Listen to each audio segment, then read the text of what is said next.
carding system, Romeo would be amazing. So you think we should get rid of all the officials and, yeah. New handball rule, and I'm up for no cards. Hello and welcome to the MatchDayVlogs Punts and Predictions preview show, where we're going to be looking at the upcoming game against West Brom at the mighty St Mary's Stadium. And I'm pleased to say, Jack, we actually have a sponsor for this episode. Get out of town, talk to me. Well, it's actually the same person who signed for Southampton this week. And that's absolutely fripping no one. No one at all.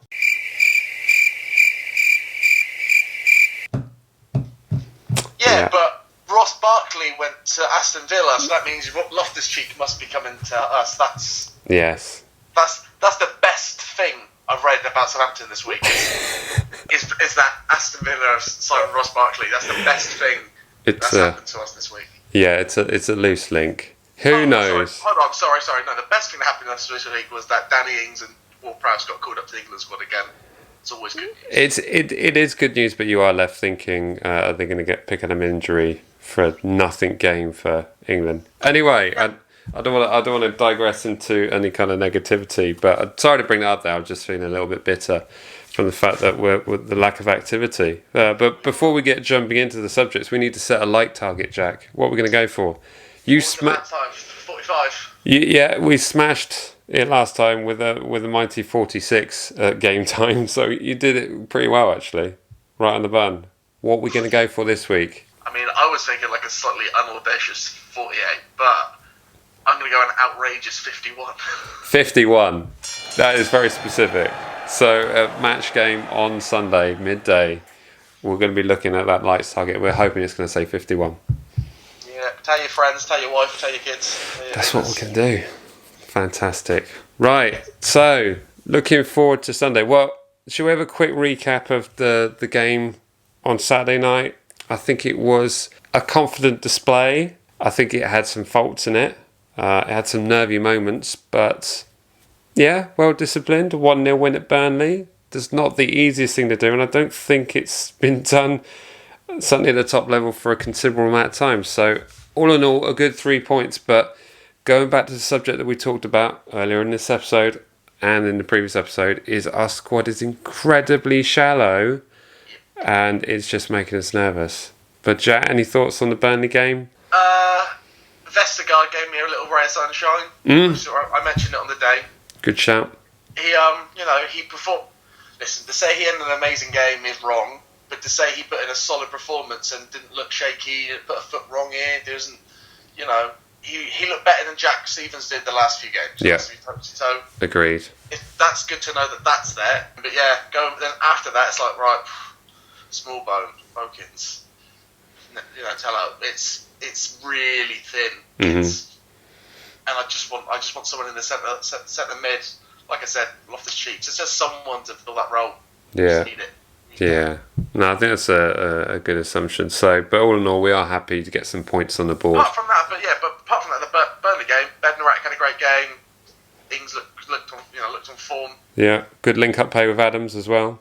Everyone looked solid. No one put in a bad performance that game. No one. Yeah, right. Well, let's move on from Burnley and let's dedicate a little bit of time in this episode to talk about transfers or the lack of. So it looked like we were having some hope towards the end of last week with, what was it, Ibrahim Sanguer coming from the French league.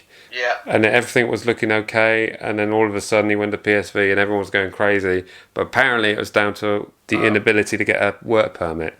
Yeah, more of an immigration thing. Yeah, so quite disappointing because that would have been a heck of a bargain at 9 million quid, I think. But yeah, it's looking really scarce, and I think all of us were kind of thinking we'd have at least one signing in place. But we're recording this on Thursday, the 1st of October, and as it stands at the moment, we have yet to sign anyone. But yeah, I think what makes me nervous is what Ralph was saying about how he isn't happy with the squad. And after statements like that, you're like, right, to reassure us, everything's okay, just give us something. And it's been quiet. Really, really quiet. Worryingly quiet. Like you said, the Loftus-Cheek was linked. That could still go ahead. I think if there would be like a wages share going on with Chelsea, but it's just really quite bizarre. Who's out there? You look at those roles, you're like, who will I fill that role with? And it's just hard to say, isn't it? There was another player linked. Hang on, let me see if I can find it. 2 hours later. That was it. So, just picked up on that. I'm using Southampton News now. Their Instagram account, it is brilliant.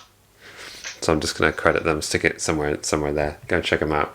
But Joey Veerman, Oliver Nitcham, and Loftus-Cheek. Nitcham from Celtic.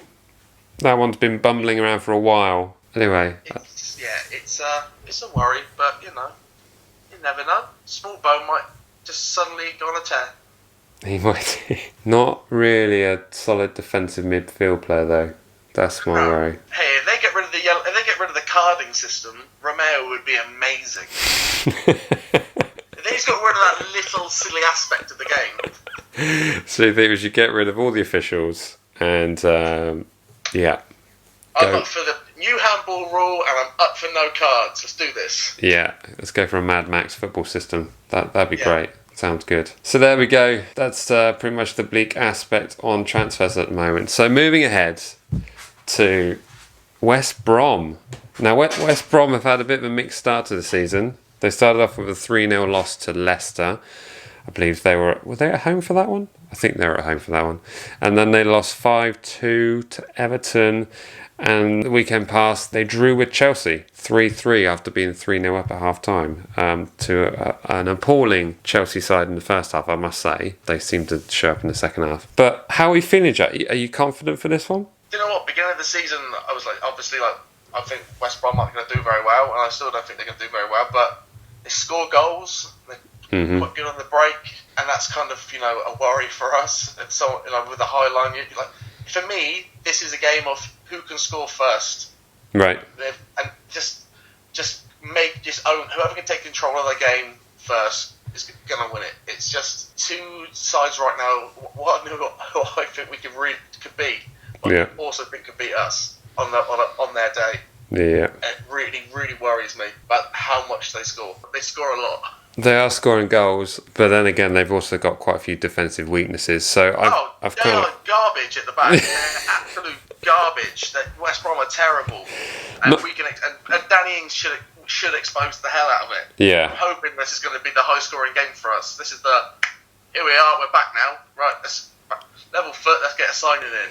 Is this the Danny Ings hat-trick one? We'll get on to the score predictions in a minute, but who knows? It could well be. But yeah, no, I'm feeling quite confident on this one. I think this is a game we should be winning, and that's we should be winning it. We should be winning, and if we can't win these games at home, then really we just have to look at ourselves in that kind of situation. So let's jump straight into the score prediction section of the show. This is the section of the show where you guys at home get to put in your score predictions in the comment section below, and they will feature during the Matchday episodes on Sunday. So is it your go first? I think it is. It is, right. Jack, score prediction. What are you thinking? I'm going to say 4-2 to Southampton. Wow.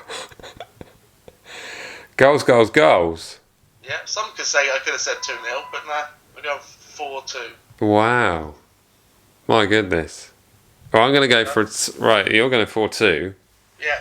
That's really thrown me off, that is. But I'm not going to change. Rock me, Mike. I'm not going to change. I'm actually going to go for a 2-0 win to Southampton. Same deficit. Good job. It is, but I'm just really hoping we can maintain a clean sheet. I think that would be equally impressive. I think maybe there's some more goals in there, but aside from Danny Ings, we haven't scored yet. So who knows? I'm saying this is Armstrong's weekend. Yeah. Yeah. Big Stu. Big Stu's gonna come in. He's a lawyer. Of course he's gonna score. He's got a law degree. What? Bro, what are you talking about, man? So Jack is going for a 4-2. I am going for a 2-0. Please be sure to put in your score predictions in the comment section below. And They will feature. So any final thoughts, Jack? Any words of wisdom? I'm in the never zone. I'm just looking forward to Sunday. Not sure where I am until Sunday. Then we'll have a decision, or maybe not. You around for a live stream? Yeah. Sunday kick-off. BT Sport. It will be on the TV and not on my phone. Oh, so we'll be in sync. Maybe. Maybe. 12 p.m. on the button kickoff. We'd be complaining if we had to go. The only problem we may have is that I've got a new bed coming, and Sunday's the first proper day with it. So there's a good chance it will be on my phone in bed. Just remembering what it feels like down the spine. Well, enjoy, man. Okay. Right. Well, hopefully, by the time this goes out, we would have signed 3 new players. We're gonna look like idiots. That's the hope. As always, thanks for joining us. Like, comment, share, and subscribe. Be sure to hit that. What was that target you put? 51. Help us reach that 51 likes target. And me and Jack will see you on Sunday.